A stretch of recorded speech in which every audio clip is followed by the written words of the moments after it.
स्वागत है स्टूडेंट। यहाँ पे क्वेश्चन है कि एक बॉडी है जिसका मास है 2 kilogram, travels according to the relation. ये जो एक्स है, ये एक्स इक्वल टू क्या लिखा हुआ है, P T plus Q T square plus R T cube. मतलब जो भी डिस्प्लेसमेंट है यहाँ पर उस बॉडी का, वो है X equal to P T plus Q T square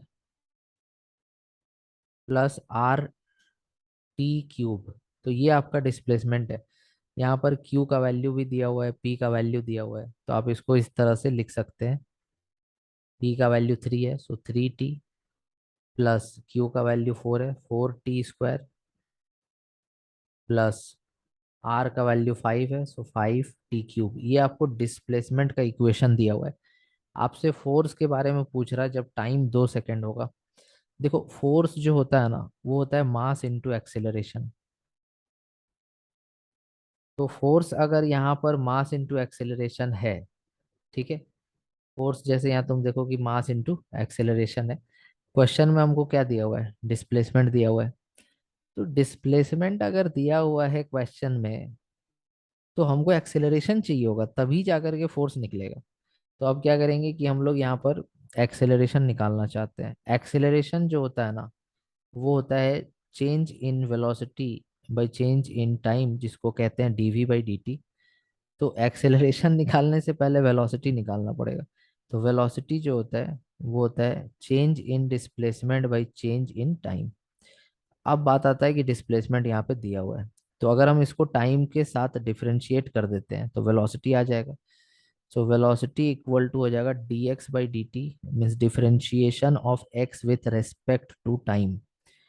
तो देखो, यहाँ 3 तो डिफरेंशिएट होगा नहीं, टी डिफरेंशिएट होगा तो 1, टी का डिफरेंशिएशन 1 लिखेंगे। D T by D T क्या होगा, 1 होगा। Plus 4T square. तो टी स्क्वायर का डिफरेंशिएशन का फॉर्मूला क्या पढ़े आप, 2T। 2 बाहर आ जाएगा और टी का पावर में 2 - 1, तो क्या आएगा, टी का पावर 1। प्लस 5 तो जैसा वैसे ही रहेगा। टी क्यूब है, टी क्यूब का डिफरेंशिएशन हो जाएगा, 3 बाहर आ जाएगा और टी का पावर में 3 - 1, 2 हो जाएगा। तो यहाँ से आपको वेलोसिटी मिल चुका है। वेलोसिटी है 3 + 8T प्लस 15T स्क्वायर। ये आ चुका है वेलोसिटी। अब जब वेलोसिटी को डिफरेंशिएट करेंगे तो एक्सेलरेशन मिलता है। तो एक्सेलरेशन इक्वल टू हो जाएगा differentiation of velocity with time. तो देखो, 3 यहाँ पर अकेला, इसके साथ टी नहीं है, मतलब ये एक तरह का कांस्टेंट है, तो इसका डिफरेंशिएशन हो जाएगा 0। प्लस 8 जैसा है वैसा ही रहेगा, और फिर से इसके साथ टी है, टी का डिफरेंशिएशन 1। प्लस 15 जैसा वैसा रहेगा, और टी स्क्वायर है, तो टी स्क्वायर का डिफरेंशिएशन कितना होता है, 2T। तो यहाँ से आप देख सकते हैं कि आपको एक्सेलरेशन जो है वो मिल चुका है। एक्सेलरेशन आ चुका है 8 + 30T। और टाइम का वैल्यू तो बोला ही था कि टाइम का वैल्यू आपको 2 सेकेंड लेना है। कितना लेना है, 2 सेकेंड। तो यहाँ से एक्सेलरेशन इक्वल टू आ जाएगा 8 + 30 इंटू टाइम 2, तो 60 हो जाएगा। तो ये आ जाएगा 68 मीटर पर सेकेंड स्क्वायर। ये आपका एक्सेलरेशन आ चुका है। अब हम लोग को निकालना था force. So force equal to हो जाएगा मास इंटू एक्सेलरेशन।